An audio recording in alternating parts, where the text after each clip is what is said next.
Did you finish moving? With his typical condescending tone, my husband asked me that. I coldly responded without meeting his gaze. I'm leaving. From that point on, I didn't utter a word and started preparing to leave the house. I'd reached my limit with the daily berating from my husband and mother-in-law. It felt like something within me shattered. Deep down, I just knew I couldn't deal with my husband or mother-in-law anymore. The moment my husband told me to leave, I oddly felt calm. Since then, I've prioritized myself and ignored both my husband and mother-in-law. The day after I truly left, I received several frantic calls from my mother-in-law.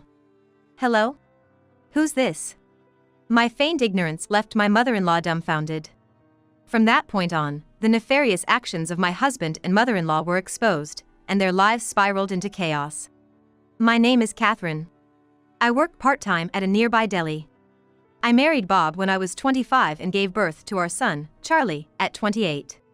Now, as we celebrate our 25th wedding anniversary, we're both 50.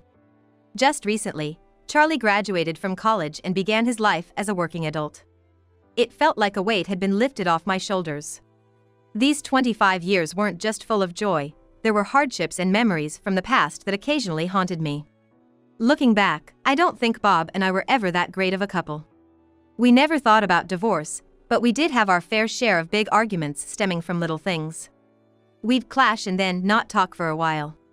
But once Charlie was born, those moments became less frequent. Bob had always wanted a boy, so Charlie was like a dream come true. However, I personally felt that I didn't want any more children and decided to focus on raising Charlie properly. For Bob, having one male heir seemed to be enough, so there was no issue there.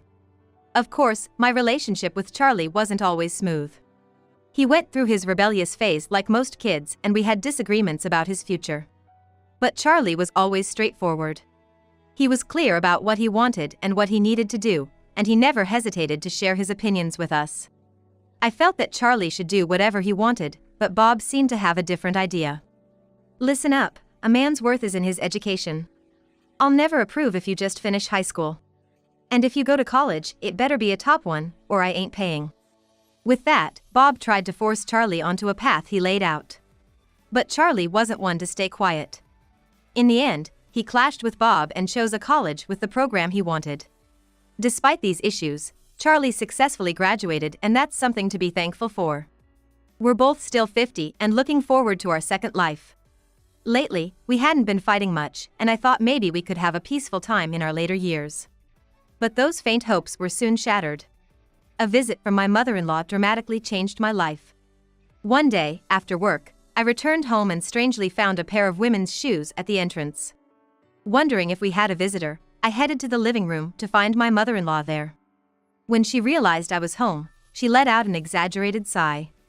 Then Bob, with a lazy tone, said, "Mom wants to live with us. She says she's lonely living alone. She's already given up her apartment, so it seems like the only option is for her to stay with us." Apparently, after the recent passing of my father-in-law, she felt lonely and decided to rely on her son, Bob. While I understood her feelings, I wasn't thrilled about the sudden decision to move in. To be honest, I've always had difficulty dealing with my mother-in-law. Until now, it was just Bob, Charlie, and me living together, but there was a time when we briefly lived with my in-laws. It was right after we got married. Back then, my mother-in-law was adamantly against Bob, her son, moving out after our marriage. She said it'd be best if we all lived together, and she pushed the issue rather aggressively. Although I hesitated, I agreed to live with them, but it quickly became unbearable. She was way too intrusive. Every day she'd make comments, asking when we'd have kids or criticizing my cooking. Maybe that's why I ended up having fertility issues. Bob realized the situation wasn't good and, with my father-in-law's help, persuaded her to let us move out. But it seemed like she held a grudge against me ever since. After that, we'd visit their place during the holidays, but we generally avoided them the rest of the year. Just when I thought we had regained our peace, the idea of living together again honestly seemed unthinkable. As I was trying to process everything, Bob sighed and said, "Don't be so obvious with your feelings, it's rude to Mom. Anyway, I figured you'd object, so it seemed like a waste of time discussing it. My siblings are busy with their own kids, so Mom has no one to rely on but me. Understand that." He sounded quite irritated. Since she had already given up her place, there was no turning her away. Exhausted, I tried to sit on the couch, but she stopped me. "What do you think you're doing? We were waiting for you. Now, go make dinner." She wouldn't even let me rest and insisted I cook. As expected, she complained about the meal. Thinking this would be my life day in and day out gave me a headache. Later on, Bob and my mother-in-law said they had something to discuss. Apparently, they wanted to do some renovations. The house, being quite old, did need some repairs here and there. We had taken care of those minor issues, but what she particularly didn't like were the plumbing areas. She said the bathroom and toilet looked old and dingy and needed a makeover. However, she had no intention of using the kitchen, so she said it was fine the way it was. Our mortgage was set up to finish when we turned 60, so we still have about 10 years left on it. Even so, I wasn't keen on the idea of renovating, but something happened a few days later. Unbelievably, while I was at work, she took it upon herself to get an estimate and even signed a contract with a contractor. To make matters worse, Bob withdrew a large chunk from our retirement savings without my knowledge, costing us thousands of dollars. When I confronted Bob, he lost his temper. "This house is in my name. I can do whatever I want. Why is someone like you, with a measly part-time job, always butting in?" I was speechless. He didn't seem to understand the sacrifices I made, giving up my career for our family. Holding back tears was tough. It's been about 6 months since we started living with my self-centered mother-in-law. At first, she seemed to have moved in because of loneliness, but as time went on, I started suspecting other motives. She seemed worried about her own care in her old age and finances. Turns out, she almost had no inheritance from my late father-in-law and had no savings of her own. She never took out any life insurance, and even then, her hobby was playing slot machines, which just baffled me. Currently, she's unemployed and receives a pension. I knew my father-in-law had been contributing to a pension for years, and she should be getting a decent amount from that, but she always claimed to be broke. The reason? Every time she receives her pension, she blows it all on slot machines the same day. So she always tried to make me pay for everything she needed. We're not exactly wealthy, and because of her, we've been forced to cut back on a lot of our expenses. And yet, she'd constantly make lavish requests without contributing a dime. She'd often say she wanted to eat out or wanted expensive cosmetics to stay looking young. Since Bob didn't like spending money on anything other than himself, my mother-in-law would always come to me asking for cash. Initially, I'd help her out, buying her essentials and occasionally giving her some money. But it added up over time. When I realized how much I'd given her, I put my foot down and refused to give her any more. That seemed to have caused her a lot of stress. She continued with her gambling habit and had insatiable desires, so she plotted to get money out of me. To my shock, she began sneakily stealing small amounts from my wallet, hoping I wouldn't notice. One day, I realized some cash was missing, and the next day, even more was gone. I confronted her since she was the obvious suspect, but she played dumb. From that day on, her harassment escalated. Apparently, she'd been bad-mouthing me to Bob, painting me as the villain. After hearing from his mother, my husband started looking at me with a disdainful glare. It was as if he was looking at something disgusting, and he said, "How can you accuse Mom without any proof? This is like reverse bullying of the mother-in-law. I never thought you'd be this twisted." From that day on, both Bob and his mother started treating me not as a family member, but more like a maid. Bob wouldn't even call me by my name anymore. One time, while I was having an argument with Bob, his mother interrupted and said, "You live off my son's salary and you're just a part-timer. You think you can talk back? This is karma. You better reflect on yourself." All I had done was mention the messy way he left his suit around, but they harped on it like I'd committed a major crime. Their harassment escalated day by day, slowly chipping away at my mental well-being. I reached my breaking point, and one morning, right after my mother-in-law left for her daily walk, I mustered up the courage to tell Bob. I couldn't live with his mother anymore. I never expected it would trigger him so badly. His face turned beet red, and he shouted louder than I'd ever heard before. "She's my mother. And you treat her like this? There are plenty of women who could replace you. Get out of this house and never show your face to me again." Shocked, I felt something inside me shatter. Be it my rationality or my patience. My instincts screamed at me that I couldn't deal with Bob or his mother anymore. With a calm voice, I acknowledged his words, quickly got ready, and left for work. Since then, I prioritized myself, ignoring both Bob and his mother. About a week after our fight, Bob, still looking down on me, asked, "Have you moved out yet?" His mother had asked the same, but I didn't make eye contact with either of them and simply responded, "I'm leaving." I didn't utter another word after that, grabbed my things, and left the house we had lived in for years. The very next day, as expected, my mother-in-law bombarded me with incessant calls. She called so often, it felt borderline insane. But it was too bothersome to pick up, so I ignored her. But when she kept on, to the point where I couldn't even look at my phone, I blocked her. Then, a call came from Bob's phone. I thought about ignoring it, but figured I'd have to face the issue eventually. When I answered, it wasn't Bob, but his mother. "Why are you ignoring me? I've been calling so much, and you're just so rude." Trying to suppress my laughter, I responded, "Sorry, who's this?" "This number belongs to my husband, Bob, but some strange woman's calling. I better hang up." I did hang up, emphasizing my point. The phone rang again, and this time, it was Bob on the other end. "You think you can mess with me?" Right off the bat, he was shouting at me. Infuriated, I fired back, "Seems like you're the one doing the messing." I could hear Bob catch his breath at my yelling. I'm usually calm and not one to get angry, so my sudden outburst must have caught him off guard. Intimidated by my fury, Bob sounded flustered. I had a hunch about what he and his mother were getting at.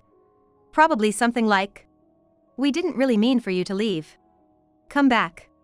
It's gonna be tough without you around, especially as a free housekeeper." From his mother's perspective, she'd be at a loss without her money tree, me. But I'd reached my breaking point living with his mother. The stress and humiliation were too much, and I was set on leaving. Bob's words were just the straw that broke the camel's back.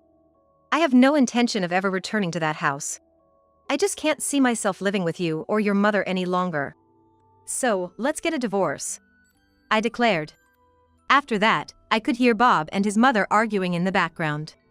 Their muffled conversation seemed to revolve around topics like, "There's no way she can really leave with her part-time income," and "Divorcing at our age is embarrassing."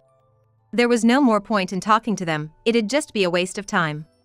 As Charlie always said, time is money. "Let's discuss the terms of the divorce. Until we finalize it, I won't be seeing you. I'm gonna get a lawyer, so be prepared on your end," I firmly stated. As I was about to hang up, Bob pleaded in a desperate tone, "Wait, Catherine. Please." Wondering what he wanted now, I listened. "I was wrong, I'm sorry. I can't handle things without you. Please come back." After offering a half-hearted apology, he made that ridiculous request. It was clear he'd just revert to his condescending ways if I returned. It was plain as day. "I'm not your personal maid. If you need housework done, hire a maid online. If you can spend thousands of dollars on renovations, hiring someone should be a breeze," I retorted. Infuriated, Bob shouted at me to cut the crap. He had a bad habit of raising his voice, thinking that would intimidate others. But over the phone, I wasn't fazed and stood my ground. I decided to reveal everything his mother had been doing behind his back. From stealing money from me, blowing her pension on gambling, and even more shocking secrets. Surprisingly, even though Bob's mother claimed to be devastated by her husband's death, she's recently been spotted enjoying coffee with a younger man. Neighbors unanimously reported seeing her walking and chatting with this man at coffee shops, so there's no doubt about it. Furthermore, she's been handing him cash. The money she's stealing from my wallet wouldn't cover all of her expenses. Bob was also a target for her financial schemes. Stored in our bedroom closet were the pricey clothes and bags Bob had cherished for years. Knowing this, Bob's mother secretly stole them and sold them at a thrift shop. Foolishly enough, she had been selling them at the thrift shop right across from the deli where I worked, so I knew everything about it. Bob probably never opened that closet regularly, so he likely hadn't noticed. When I revealed this, Bob whispered in disbelief, "This can't be true." Suddenly, there was commotion on the other end of the call. From the sounds of it, he was checking the closet, accompanied by his mother's desperate attempts at explanation. After a pause, a disheartened Bob murmured, "It's really gone. all the brand name bags and clothes I bought when I was younger are missing. In response, his mother continued to feign innocence, even suggesting that a burglar might have been responsible. That's impossible. When we built our home, we prioritized security. We have a contract with a security company and have installed surveillance cameras. If an intruder broke in, a security officer would have been alerted. The evidence pointed only to an inside job. Do you see now? Your mother, using the death of your father as an excuse, really aimed for our money.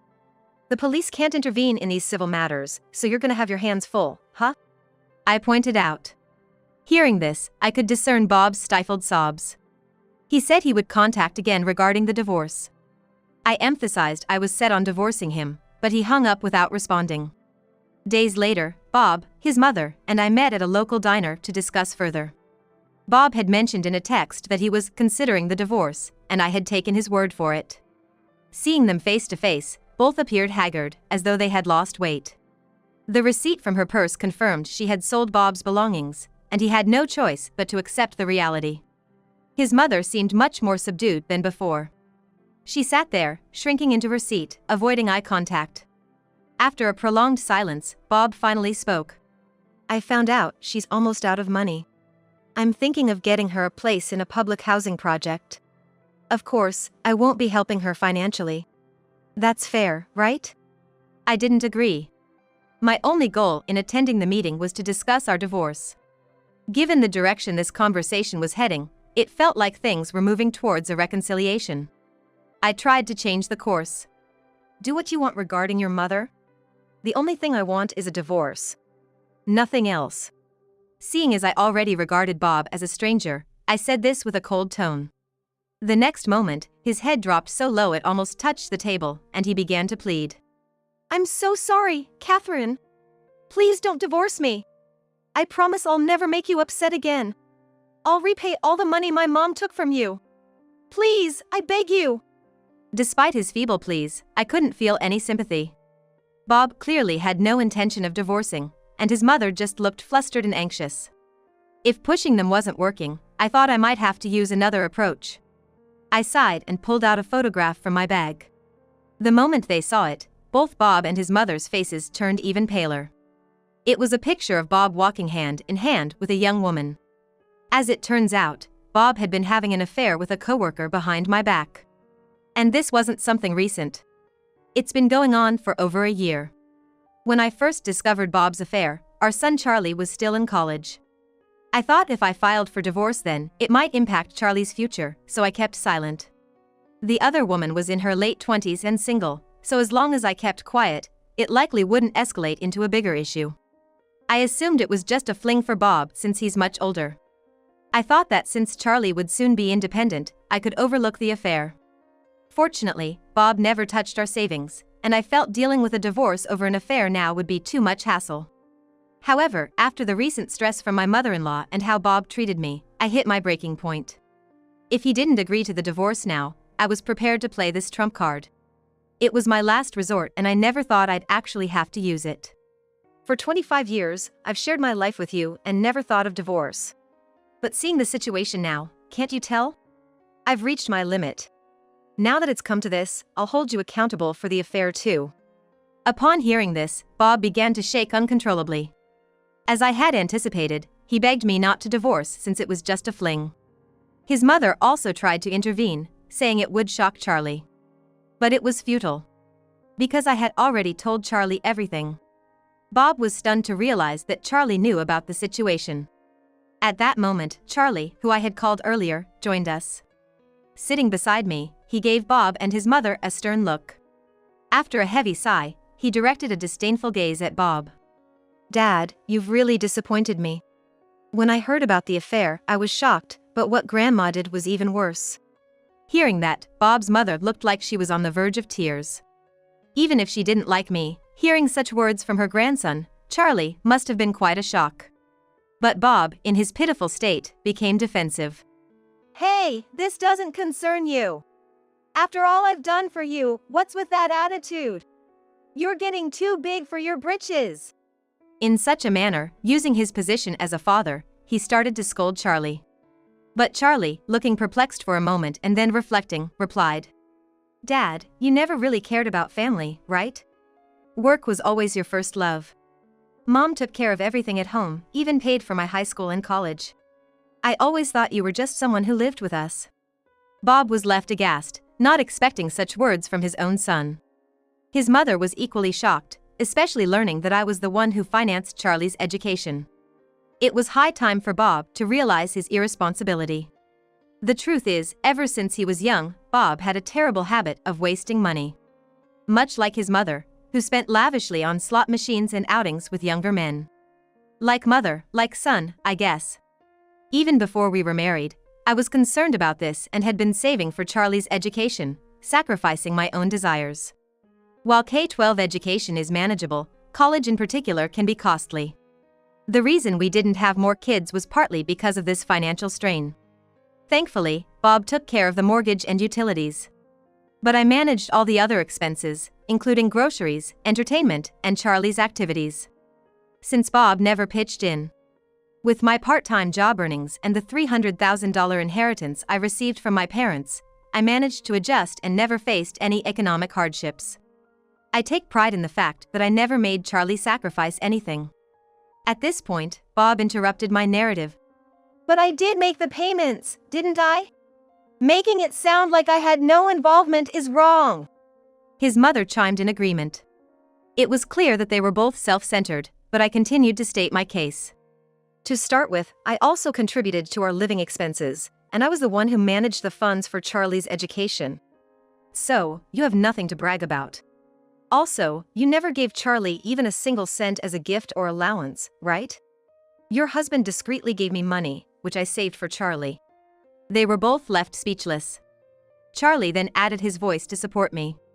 In the end, Dad, you only saw me as your heir and nothing else, right? Mom was the only one who supported me during my college years. And Grandma, sorry to say, but I hardly remember you. Hearing this, his grandmother was in tears, begging Charlie not to be so harsh. But Charlie was just telling the truth. My parents adored Charlie until their last breath, often spending time together. But he hardly had any interactions with his paternal grandparents, so it's no surprise he doesn't remember much. At least he acknowledged and appreciated the monetary gifts he received from his grandfather. This seemed to be the final blow, and the two were completely downcast. I turned to Bob and said, "Had enough? This is the reality. I want a divorce, and Charlie is on my side." I promptly stood up, paid for my coffee, and left the cafe. Charlie followed, giving a wry smile. Bob sat motionless, pale-faced, while his mother looked devastated.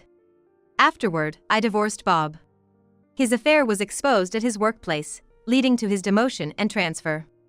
Although the woman played the victim at her company. However, her act didn't last long, and the truth of her initiating the affair surfaced, leading to her voluntary resignation. Post-divorce, Bob continued to live in that house with his mother. With no one to manage household chores, their home was in complete disarray. Furthermore, due to education fees, Bob's spending habits, and reckless home renovations, their savings were meager. Bob was devastated to learn this. Now unemployed and addicted to gambling, burdened with a house loan and an estranged family, Bob was living a tough life. Rumors were he was going to sell the house and move to an apartment soon. Karma, I thought, and couldn't help but chuckle. I rented an apartment near the house where Charlie and his fiancée lived as my new home. Charlie and his fiancée expressed their wish for me to move close by. She had lost her parents at a young age, so she felt she had no one to rely on. Learning from how my mother-in-law was, I decided to be a good mother-in-law, not too interfering but always there to lend a helping hand when needed. When grandchildren come along, life will surely become more lively. I was looking forward to such a peaceful second chapter in my life.